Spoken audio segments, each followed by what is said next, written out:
Welcome to my ground. Next topic is thermal stresses in bars. Okay. இதுக்கு முன்னாடி ஒரு element இருக்கு. இதுல நம்ம ஃபோர்ஸ் அப்ளை பண்றதுனால இந்த எலமெண்ட்ல டெவலப் ஆகிற ஸ்ட்ரெஸ் அதுல எவ்வளவு ஸ்ட்ரெயின் ஆகுது இந்த மாதிரி கால்குலேஷன்ஸ் எல்லாம் நம்ம வந்து பார்த்தோம். ஓகே. இப்போ நம்ம வந்து என்ன செய்யறோம்னா ஒரு எலமெண்ட் ஃபோர்ஸ் அப்ளை பண்றதுனால மட்டும் அந்த எலமெண்ட் வந்து டிஃபார்ம் ஆகுது ஆகாது. நம்ம ஹீட் பண்ணாலும் அந்த எலமெண்ட்டை வந்து டிஃபார்ம் பண்ண முடியும். ஓகே. இப்போ நார்மலா நம்மளோட இது என்ன அப்படின்னா ஒரு எலமெண்ட் இருக்கு, இதை நான் ஹீட் பண்றேன் அப்படின்னா அந்த எலமெண்ட் வந்து என்ன ஆகுது அப்படின்னா எலாங்கேட் ஆகும். ஓகே, இதை கிளியரா இமேஜின் பண்ண முடியும். அதே மாதிரி கூல் பண்றேன் அப்படின்னா அந்த மெட்டீரியல் அந்த மாலிகூல்ஸ் வந்து கான்ட்ராக்ட் ஆகும். ஸோ அது வந்து கான்ட்ராக்ட் ஆகும். ஓகே, அப்ப இது எவ்வளவு ஆகுது அப்படிங்கறத நம்ம வந்து அடுத்த ஸ்டெப்ல வந்து நம்ம போறோம். ஓகே, இப்போ ஃபர்ஸ்ட் இதுக்கு எக்ஸ்பெரிமெண்டேஷன் நம்ம பண்றோம். இப்போ ஒரு அலுமினியமே இருக்கு அப்படின்னா இப்போ இந்த இடத்துல வந்து அலுமினியத்துல நம்ம என்ன செய்யறோம்னா வந்து டெம்பரேச்சரை டிஃபர் பண்ணி எடுத்துக்கிட்டே இருக்கும். ஃபர்ஸ்ட் ஒரு 30 டிகிரி செல்சியஸ் எடுக்கிறோம். 30 டிகிரி செல்சியஸ்ல இருந்து 50 டிகிரி செல்சியஸ்க்குள்ள எவ்வளவு டிஃபார்ம் ஆகுது அப்படிங்கிற மாதிரி நோட் பண்ணி வச்சுக்கிட்டோம். அதாவது எவ்வளவு ஸ்ட்ரெயின் ஆகுது அப்படின்னு நோட் பண்ணி வச்சுக்கிட்டோம். ஓகே, என்ன டெம்பரேச்சர் டிஃபரன்ஸ் நோட் பண்ணி வச்சுக்கிட்டோம். அதே மாதிரி 50ல இருந்து 60 போகுது, 20 கூட வச்சுக்கலாம். 50ல இருந்து 70 போகுது, 70ல இருந்து 90 போகுது. ஓகே, இதுல எவ்வளவு ஸ்ட்ரெயின் ஆகுதுன்னு வச்சுக்கிட்டோம், இது எவ்வளவு ஸ்ட்ரெயின் ஆகுதுன்னு வச்சுக்கிட்டோம். இப்போ நான் என்ன என்ன இந்த டேட்டால இருந்து என்னன்னா எனக்கு ஸ்ட்ரெயின் டிவைடட் பை டெல்டி அப்படிங்கிற மாதிரி ஒரு கேரக்டர் நான் வந்து மெட்டீரியலுக்கு எடுத்தேன்னா இது வந்து கான்ஸ்டன்ட் ஆகும். ஓகே, மெட்டீரியலுக்கு வந்து நான் அப்சர்வ் பண்ணல அந்த ஸ்ட்ரெயின் டிவைடட் பை டெல்டி, அதாவது இவ்வளவு பெர் டிகிரி செல்சியஸ் ரைஸ்க்கு எவ்வளவு ஸ்ட்ரெயின் ஆகுது அப்படிங்கிறது மெட்டீரியல் கான்ஸ்டன்ட். ஓகே, மெட்டீரியல் இப்போ அலுமினியம் எடுத்தோம்னா அலுமினியத்துல வந்து 20 டிகிரி டிஃபரன்ஸ் இருந்துச்சுன்னா அதே ஸ்ட்ரெயின் வேல்யூ தான் கிடைச்சிருக்கு, ஒரே மாதிரி ஸ்ட்ரெயின் வேல்யூ கிடைச்சிருக்கு. ஓகே, அப்பனா கண்டிப்பா வந்து இது வந்து ஒரு கான்ஸ்டன்ட். இந்த கான்ஸ்டன்ட் தான் வந்து என்ன அப்படின்னா வந்து டெம்பரேச்சர் டிஃபரன்ஸ்னால எவ்வளவு ஸ்ட்ரெயின் ஆகுது அது என்ன சொல்றோம் அப்படின்னா கோஎஃபிஷியன்ட் ஆஃப் தெர்மல் எக்ஸ்பான்ஷன். இதுல ஏன் எக்ஸ்பான்ஷன் சொல்றோம்னா நம்ம இனிஷியலா டெஸ்ட் பண்ணல ஹீட் பண்ணி தான் டெஸ்ட் பண்ணிருக்காங்க. ஓகே, அதனாலதான் எக்ஸ்பேண்ட் ஆயிருக்கு. So expansion coefficient of thermal expansion அப்படிங்கிற மாதிரி நம்மளுக்கு வந்து சொல்றாங்க. ஓகே, அப்ப கோஎஃபிஷியன்ட் ஆஃப் தெர்மல் எக்ஸ்பான்ஷன் இதை எப்படி டினோட் பண்ணுவோம்னா ஆல்பா. ஆல்பாங்கிறது வந்து இ டிவைடட் பை டெல்டி. இது ஒரு மெட்டீரியலுக்கு ஒரு வேல்யூ தான். இது அதிகமா இருந்தா தெர்மல் எக்ஸ்பான்ஷன் வந்து அதிகமா இருக்கும், இது கம்மியா இருந்தா கோஎஃபிஷியன்ட் ஆஃப் தெர்மல் எக்ஸ்பான்ஷன் வந்து அதாவது கம்மியான ஸ்ட்ரெயின் ஆகும். ஓகே, அப்ப ஸ்ட்ரெயினை ஈஸியா நம்ம கால்குலேட் பண்ண முடியும். ஸ்ட்ரெயினுங்கிறது ஆல்பா இன்ட்டு டெல்டி. இவ்வளவு டெம்பரேச்சர் டிஃபரெண்ட் ஆகுது அப்படின்னா வந்து இவ்வளவு ஸ்ட்ரெயின் ஆகுது. ஓகே, அப்படிங்கிறத நம்மளால ஈஸியா கால்குலேட் பண்ண முடியும். ஓகே, ரொம்ப இம்பார்ட்டன்ட். ஓகே, அப்ப ஒவ்வொரு மெட்டீரியலுக்கும் கோஎஃபிஷியன்ட் ஆஃப் தெர்மல் எக்ஸ்பான்ஷன் தெரிஞ்சது அப்படின்னா டெல்டி வேல்யூ கிடைச்சதுன்னா இந்த டெம்பரேச்சர் டிஃபரன்ஸ்க்கு இவ்வளவுதான் ஸ்ட்ரெயின் ஆகும் அப்படின்னு நம்மளால என்ன செய்ய முடியும் அப்படின்னா வந்து கால்குலேட் பண்ண முடியும். ஓகே, நெக்ஸ்ட் என்ன அப்படின்னா வந்து ஸ்ட்ரெஸ் வேல்யூ. ஓகே, ஸ்ட்ரெஸ்ங்கிறது நம்மளுக்கு தெரியும் ஸ்ட்ரெயின் இன்டு யங்ஸ் மாடுலஸ். இப்போ இந்த இடத்துல ரொம்ப முக்கியம் என்னன்னா உங்களுக்கு இப்போ நான் மெட்டீரியல் ஃப்ரீயா இருக்கு, நான் வந்து ஹீட் பண்றேன், ஃப்ரீயா அது பாட்டுக்குள்ள எலாங்கேட் ஆகுது. இந்த இடத்துல கண்டிப்பா ஸ்ட்ரெஸ் டெவலப்மெண்ட் வந்து இருக்காது. கிளியரா இதை வந்து கொஞ்சம் இமேஜின் பண்ண முடியுது. உங்களுக்கு ஃப்ரீயா இருக்கு, நான் ஹீட் பண்ணா ஃப்ரீயா எலாங்கேட் ஆகும். இந்த இடத்துல எப்படி ஸ்ட்ரெஸ் டெவலப்மெண்டே இருக்கும்? ஸ்ட்ரெஸ் டெவலப்மெண்ட் எங்க இருக்கும்? நான் இப்போ எந்த இடத்த கன்ஸ்ட்ரைன் பண்றோமோ இந்த இடத்துல ஃபிக்ஸ் பண்ணி வச்சுக்கிட்டு நம்ம இது பண்ணாதான் உங்களுக்கு வந்து இந்த இடத்துல ஸ்ட்ரெஸ் டெவலப் ஆகும். ஏன்னா இங்க ஃபிக்ஸ் ஆயிருக்கு. ஸோ இந்த மெட்டீரியல் வந்து சம் ஸ்ட்ரெஸ் வந்து இந்த மெட்டீரியல்ல டெவலப் ஆகும். ஆனா பெரிய இந்த மாதிரி எலாங்கேட் ஆகுறது இந்த இடத்துல வந்து கண்டிப்பா வந்து நம்மளுக்கு ஸ்ட்ரெஸ் டெவலப்மெண்ட் இருக்காது. அப்ப ரொம்ப இம்பார்ட்டன்டான கன்க்ளூஷன் என்னன்னா ப்ரீ எலாங்கேஷன் ஆர் கான்ட்ராக்ஷன்ல கண்டிப்பா நோ ஸ்ட்ரெஸ் டெவலப் ஆகும். No stress develop. அதை ஃபுல்லா கன்ஸ்ட்ரைன் பண்ணா மட்டும்தான் ஸ்ட்ரெஸ் டெவலப்மெண்ட் இருக்கும்.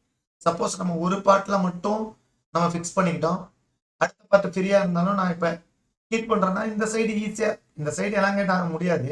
ஆனா அதனால இந்த சைடு எந்த பாத்து ஈஸியா இருக்கோ அந்த பாத்துல ஈஸியா எலாங்கேட் ஆயிரும். இதுலயும் நம்மளுக்கு வந்து ஸ்ட்ரெஸ் டெவலப்மெண்ட் இருக்காது. ஃபுல்லா கன்ஸ்ட்ரெயின் பண்ணா மட்டும்தான் நம்மளுக்கு ஸ்ட்ரெஸ் டெவலப்மெண்டே இருக்கும். ஓகே, அப்ப எவ்வளவு கன்ஸ்ட்ரெயின் பண்ணியிருக்கோம் அப்படிங்கிறது ரொம்ப முக்கியம். இப்ப இந்த இடத்துல ஃபுல்லா நம்ம இப்படி ஃபிக்ஸ் பண்ணிட்டோம்னா இதை ஹீட் பண்றதுனால கொஞ்சம் ஸ்ட்ரெயின் ஆகிருக்கணும். இந்த ஸ்ட்ரெயின் கன்ஸ்ட்ரெயின்ட் ஆகிறதுனால, ரெஸ்ட்ரிக்ட் ஆனதுனால தான் நமக்கு ஸ்ட்ரெஸ் வந்து டெவலப் ஆகும். இதே ஸ்ட்ரெயினை வந்து ஃப்ரீயா நம்ம வந்து ஸ்ட்ரெயின் பண்ண விட்டுட்டோம் அப்படின்னா ஸ்ட்ரெஸ் டெவலப்மெண்டே இருக்காது. ஓகே, அப்ப ஃப்ரீ ஸ்ட்ரெயின் அப்படின்னா ஸ்ட்ரெஸ் டெவலப்மெண்ட் இருக்காது. அதை ரெஸ்ட்ரிக்ட் பண்ணா மட்டும்தான் ஸ்ட்ரெஸ் வந்து டெவலப் ஆகுது. ஓகே, அப்ப ஸ்ட்ரெஸ் வந்து எப்ப டெவலப் ஆகுதுன்னா அதை ரெஸ்ட்ரிக்ட் பண்ணா மட்டும்தான் ஸ்ட்ரெஸ் டெவலப்டு இருக்கு. ஓகே, அப்ப ஸ்ட்ரெஸ் டெவலப்மெண்ட்ங்கிறது வந்து என்ன அப்படின்னா restricted strain into Young's modulus. ரொம்ப இம்பார்ட்டன்டான இதுதான். இது கிடையாது, டோட்டல் ஸ்ட்ரெயின் கிடையாது, ரெஸ்ட்ரிக்டட் ஸ்ட்ரெயின் எவ்வளவு அப்படிங்கிறது தான் இம்பார்ட்டன்ட்.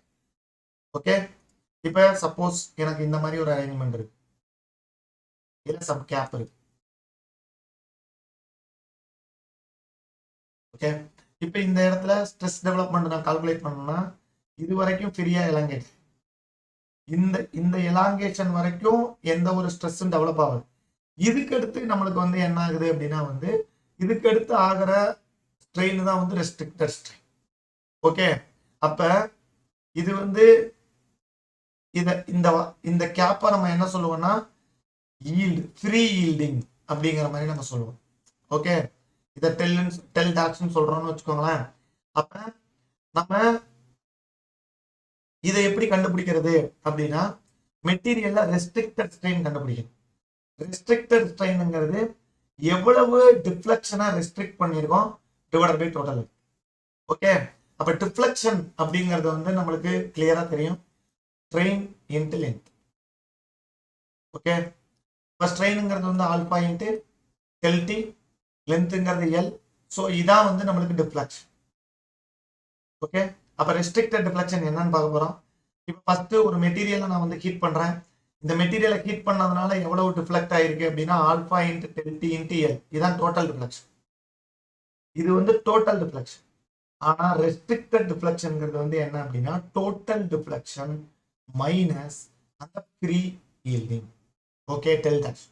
இதான் வந்து ரெஸ்ட்ரிக்டட் டிஃப்ளெக்ஷன். அப்ப ஸ்ட்ரெயினுங்கிறது ரெஸ்ட்ரிக்டட் ஸ்ட்ரெயினுங்கிறது வந்து total deflection minus del dash divided by length. இதான் வந்து ரெஸ்ட்ரிக்டட் ஸ்ட்ரெயின். இந்த இ போட்டா நம்மளுக்கு தெர்மல் ஸ்ட்ரெஸ் கால்குலேஷன் ஈஸியா நம்ம பண்ண முடியும். ஓகே, ஸ்ட்ரெஸ் எப்படி கண்டுபிடிக்கிறது, ஸ்ட்ரெயின் எப்படி கண்டுபிடிக்கிறது அப்படிங்கறத வந்து நம்ம பார்க்கணும். ஒரு மெட்டீரியல் இருக்கு, அதை ஃப்ரீயா எல்லாம் கேட்டாச்சுன்னா அதுல டெவலப் ஆகிற ஸ்ட்ரெயின் வந்து என்ன அப்படின்னா வந்து ஆல்பா இன்ட்டு டெல்டி. ஓகே, எவ்வளவு எலாங்கேட் ஆயிருக்குன்னா ஸ்ட்ரெயின் இன்ட்டு லென்த். ஓகே, அதுக்கடுத்து வந்து ஸ்ட்ரெஸ் வந்து ஃப்ரீ எலாங்கேஷனோ ஃப்ரீ கான்ட்ராக்ஷன்லையோ ஸ்ட்ரெஸ் டெவலப்மெண்ட் இருக்காது. அது எவ்வளவு ரெஸ்ட்ரிக்ட் பண்றோமோ அதுக்கேற்ற ஸ்ட்ரெஸ் வந்து டெவலப் ஆகும். அப்போ ரெஸ்ட்ரிக்டட் ஸ்ட்ரெயின் அப்படிங்கிறது வந்து total elongation minus free yielding divided by length தான் நம்மளுக்கு வந்து ரெஸ்ட்ரிக்டட் ஸ்ட்ரெயின். ஓகே, இவ்வளவுதான் நம்மளுக்கு வந்து கான்செப்ட் வந்து தேவைப்படும் இந்த இடத்துல. இதுக்கு அடுத்து வந்து ப்ராப்ளம் சால்வ் பண்ணையில ஒவ்வொன்றா வந்து நீங்க வந்து பார்த்துக்கலாம். ப்ராப்ளம் சால்வ் பண்றதுக்கு சின்ன சின்ன ஐடியா வந்து நம்மளுக்கு வந்து தேவைப்படுது. என்ன அப்படின்னா இப்போ ஒரு மெட்டீரியல் சீரியஸா அரேஞ்ச் பண்ணியிருக்கோம். இப்போ இதை கன்ஸ்ட்ரெயின் பண்றோம் அப்படின்னா நான் வந்து ஹீட் பண்றேன்னா இப்போ இந்த இடத்த பொறுத்த வரைக்கும் நான் எப்படி அனலைஸ் பண்றதுன்னா ஏற்கனவே உள்ள மாதிரி திருப்படி டயக்ராம் வரையணும். ஹீட் பண்றதுனால என்ன ஆகும் அப்படின்னா எலாங்கேட் ஆகும். So compressive reaction. இதில் ரொம்ப முக்கியம் வந்து தெர்மல் ஸ்ட்ரெஸ்ஸை பொறுத்த வரைக்கும் ரெண்டையும் அடைச்சி வச்சிட்டோம். ஹீட் பண்ணோம் அப்போ கண்டிப்பா எலாங்கேட் ஆகும். அப்போ ரியாக்ஷன் கம்ப்ரசிவ் ரியாக்ஷன் இருக்கும். இதே இது கூல் பண்றோம் அப்படின்னா அது கான்ட்ராக்ட் ஆக ட்ரை பண்ணும், ஆனா சப்போர்ட் விடாது, அப்போ பிடிச்சி இழுக்கும், pulling reaction. Okay, tension reaction cool பண்ணா இருக்கும். ஓகே, ஒரு மெட்டீரியல் இருக்கு, ஹீட் பண்ணா எலாங்கேட் ஆகும். இது ஈஸியா நம்மளால வந்து இமேஜின் பண்ண முடியும். அதே இது எலாங்கேட் ஆகிறத ரெஸ்ட்ரிக்ட் பண்றதுனால கம்ப்ரஷன் ஸ்ட்ரெஸ் தான் டெவலப் ஆகும். Reaction compression reaction. இதே கூல் பண்றோம் அப்படின்னா கண்டிப்பா கான்ட்ராக்ட் தான் ஆகும். அப்ப கண்டிப்பா டென்ஷன் ரியாக்ஷன் தான் டெவலப். ரொம்ப ரொம்ப இம்பார்ட்டன்ட். சரி, அப்ப இந்த இடத்துல கம்ப்ரஷன் ரியாக்ஷன் தான் டெவலப் ஆகும். இங்கேயும் நம்மளுக்கு கம்ப்ரசிவ் ரியாக்ஷன் தான் டெவலப் ஆகும். ஓகே, இது R1, இது R2. இந்த இடத்துல net force is equal to 0 அப்படின்னா R1 equal to R2 is equal to R. Reaction is same. Okay, அப்ப ஸ்ட்ரெஸ் டெவலப்மெண்ட்ங்கிறது R1 by A, இதுவும் R2 by A. இது கிளியரா போட்டுடலாம். இதுக்கு அடுத்து இந்த இடத்துல ரியாக்ஷன் எப்படி கண்டுபிடிக்கிறது? ஏன்னா reaction R by A. Reaction கண்டுபிடிக்கணும்னா இன்னொரு ஈக்குவேஷன் தேவை. ஒரு ஈக்குவேஷன் தான், ஏன்னா ரெண்டு அன்னோன்ல ஒரு ஈக்குவேஷன் தான். அப்ப இன்னொரு ஈக்குவேஷன் வந்து என்னன்னா, இது ரெண்டு சைடும் நம்ம வந்து பிளாக் பண்ணிட்டோம். அப்ப டோட்டல் டிஃப்ளெக்ஷன் இஸ் 0. ஓகே, அப்ப டிஃப்ளெக்ஷன் அப்படிங்கிறது வந்து உங்களுக்கு ரெண்டு விதமான டிஃப்ளெக்ஷன் இருக்கும்.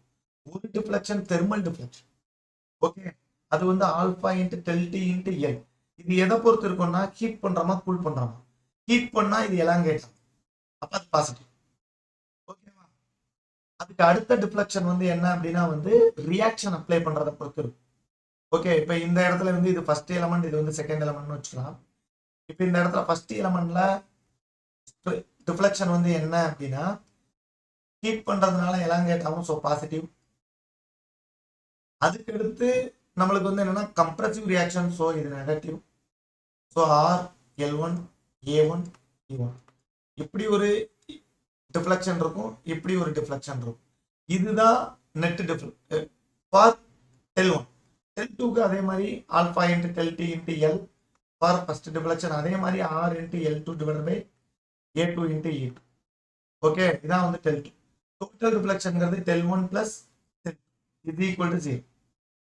அப்ப இதை பண்ணோம்னா நம்மளுக்கு ஆல்பா டெல்டி எல் இது first minus R L divided by A1 E1 plus alpha delta T L minus R L2 divided by A2 into E2 is equal to 0. Minus எல்லாம் அந்த சைடு கொண்டு போனோம் அப்படின்னா alpha delta T L this is the thermal deflection for 1, thermal deflection for 2. இதோட summation is equal to reactionனால நடக்கிற deflection. Okay, அப்ப parallel-ஆ நம்ம வந்து ரெண்டு எலிமெண்ட்டை கனெக்ட் பண்ணல நமக்கு ரிசல்ட் வந்து என்ன வருதுன்னா ரியாக்ஷன்னால எவ்வளவு டிஃப்ளெக்ஷன் சம் ஆயிருக்கோ அதே டிஃப்ளெக்ஷன் ஈக்குவல் டு தெர்மல்னால நடக்கிற டிஃப்ளெக்ஷன். இதான் வந்து ரிசல்ட். ஒவ்வொன்றா ப்ராப்ளம் சால்வ் பண்ணல கிளியரா நம்மளுக்கு புரியும். இது ஃபர்ஸ்ட். இன்னொன்று வந்து என்னன்னா பேரலா கனெக்ட் பண்ணும். ஒரு மெட்டீரியல் இருக்கு, இன்னொரு மெட்டீரியல் இருக்கு. ஃபர்ஸ்ட் மெட்டீரியல், ரெண்டாவது மெட்டீரியல். பேரலா கனெக்ட் பண்ணிடுவோம். ஓகே, இது ஒரு மெட்டீரியல், இதுக்கு ஒரு கோஎஃபிஷியன்ட் ஆஃப் தெர்மல் எக்ஸ்பான்ஷன் இருக்கும், இதுக்கு ஒரு கோஎஃபிஷியன்ட் ஆஃப் தெர்மல் எக்ஸ்பான்ஷன் இருக்கும். இதை நான் ஹீட் பண்றாங்கன்னா இப்போ எப்படி மெட்டீரியல் வந்து டெவலப் ஆகுதுன்னு நான் பார்க்க போறேன். இப்ப இந்த இடத்துல நம்மளுக்கு பொறுத்த வரைக்கும் ஃபர்ஸ்ட் மெட்டீரியல், செகண்ட் மெட்டீரியல், ஒரு ரியாக்ஷன் கம்ப்ரஸா இருக்கும், இன்னொரு ரியாக்ஷன் டென்ஷனா இருக்கும். ஓகே, எப்பவுமே இப்ப நார்மலா இதை நான் ஹீட் பண்ணல என்ன ஆகும் அப்படின்னா கோஎஃபிஷியன்ட் ஆஃப் தெர்மல் எக்ஸ்பான்ஷன் எதுக்கு அதிகமா இருக்கோ அதுதான் ஃபர்ஸ்ட் டிஃப். அது இப்ப ஹீட் பண்ணா அதான் ஃபர்ஸ்ட் எலாங்கேட். ஆல்பா 1ஐயும் ஆல்பா 2ஐயும் கம்பேர் பண்ணி பாக்குறேன். ஆல்பா 1 சப்போஸ் வந்து அதிகமா இருந்துச்சு அப்படின்னா இது டிஃபார்ம் ஆக ட்ரை பண்ணும். ஓகே, அப்ப அந்த டிஃபார்ம் ஆகிறத இந்த 2ங்கிறது வந்து தடுக்கும். ஓகே, அப்ப ஆல்பா 1ல வந்து கம்ப்ரசிவ் ரியாக்ஷன் டெவலப் ஆகும். ஓகே, அப்ப எதுல நம்மளுக்கு கோஎஃபிஷியன்ட் ஆஃப் தெர்மல் எக்ஸ்பான்ஷன் அதிகமா இருக்கோ அதுல கம்ப்ரசிவ் ரியாக்ஷன் டெவலப் ஆகும். சரியா, ரெண்டு மெட்டீரியல் இருக்கு அப்படின்னா அதுல இப்ப 1 2னா ஆல்பா 1 கிரேட்டர் than ஆல்பா 2னா ஆல்பா 1 தான் கோஎஃபிஷியன்ட் ஆஃப் தெர்மல் எக்ஸ்பான்ஷன் அதிகமா இருக்கு, இதுல தான் கம்ப்ரசிவ் ரியாக்ஷன் டெவலப் ஆகும். Alpha 2 coefficient of thermal expansion கம்மியா இருக்கு, இது டென்ஷன் ரியாக்ஷன். ஓகே, ஏன்னா நீ ஹீட் பண்ணல first coefficient of thermal expansion அதிகமா இருக்கிறது ஃபர்ஸ்ட் ரியாக்ட் பண்ணும், ஸோ எலாங்கேட் ஆகும். இது எலாங்கேட் ஆகிறதுனால இதையும் பிடிச்சி எலாங்கேட் பண்ண ட்ரை பண்ணும், அதனால இதுல டென்ஷன் ரியாக்ஷன் இருக்கும். ஆனா இது எலாங்கேட் ஆகிறது தடுக்கும், அதனால இதுல கம்ப்ரசிவ் ரியாக்ஷன் இருக்கும். ஓகே, அப்ப first equation net force is equal to 0னா R1 equal to R2 is equal to okay, இது ஃபர்ஸ்ட் ஈக்குவேஷன். ரெண்டாவது ஈக்குவேஷன் வந்து என்னன்னா இந்த ரெண்டு மெட்டீரியலும் சேர்ந்து தான் மொத்தமா எலாங்கேட். சரி, அப்ப net deflection for the first element is equal to deflection for the second element. So strain compatibility equation. Okay, அப்ப ஃபர்ஸ்ட் எலிமெண்ட்லயே ரெண்டு ஸ்ட்ரெயின் இருக்கும். ஒரு ஸ்ட்ரெயின் தெர்மல்னால நடக்கிற ஸ்ட்ரெயின் ஆல்பா இன்டு டெல்டிஎல், இது ஃபர்ஸ்ட் ஸ்ட்ரெயின். இது ஹீட் பண்ணா எலாங்கேட் மட்டும்தான் ஆகும். அதுக்கடுத்து ஃபர்ஸ்ட் எலிமெண்ட்ல கம்ப்ரசிவ் ரியாக்ஷன் இருக்கு, அதனால ஆர் எல்1 ஏ1 இன்ட்டு E1. அதுக்கடுத்து வந்து ஆல்பா டெல்டிஎல் 2, இது கண்டிப்பா ஹீட் பண்ணாலும் எலாங்கேட் தான் ஆகும். அதுக்கடுத்து இதுல டென்ஷன் ரியாக்ஷன் இருக்கு, அதனால இது பிளஸ் தான். R L two A two into.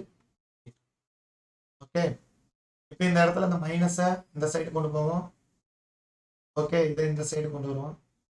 So alpha 1 delta T L for first minus alpha delta T for second is equal to R L two by A two into E2. இது இந்த சைடு வந்துச்சுன்னா பிளஸ் ஏ2 இன்ட்டு E2. ரியாக்ஷனோட sum வந்து இதோட டிஃபரன்ஸா இருக்கும். Okay, இதே சீரீஸ்ல வந்து நம்மளுக்கு அதோட பிளஸ்ஸா இருந்துச்சு, இந்த இடத்துல டிஃபரன்ஸா இருக்கு. ஓகே, இதான் வந்து நம்மளுக்கு பேசிக்ஸ் இன்ஃபர்மேஷன் இவ்வளவு இருந்தாலே நம்ம ப்ராப்ளம் வந்து சால்வ் பண்ண முடியும். ஃபர்ஸ்ட் நம்மளுக்கு ரொம்ப முக்கியம் என்ன அப்படின்னா ஸ்ட்ரெயினுங்கிறது வந்து ஆல்பா இன்ட்டு டெல்டி. எவ்வளவு டிஃப்ளெக்ட் ஆகிருக்கு அப்படின்னா strain into length, so alpha into delta T into ஏ.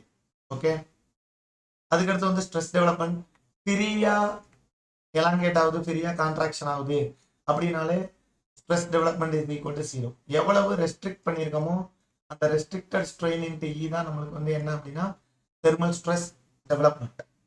ஓகேவா, இதான் நம்மளுக்கு கான்செப்ட். அதே மாதிரி ஒரு மெட்டீரியல் வந்து சீரியஸா கனெக்ட் பண்ணியிருந்தோம்னா சம் ஆஃப் த ரியாக்ஷன்னால நடக்கிற டிஃப்ளெக்ஷன் இஸ் ஈக்குவல் டு நம்மளுக்கு வந்து summation of the thermal. Okay, ஏன்னா total deflection principal of superposition கான்செப்ட்ல வரும். இதே இது பேரலலா கனெக்ட் பண்ணோம் அப்படின்னா பேரலலா கனெக்ட் பண்ணையில எது கோஎஃபிஷியன்ட் ஆஃப் தெர்மல் எக்ஸ்பான்ஷன் அதிகமா இருக்கோ அது ஃபர்ஸ்ட் ரியாக்ட் பண்ணும்.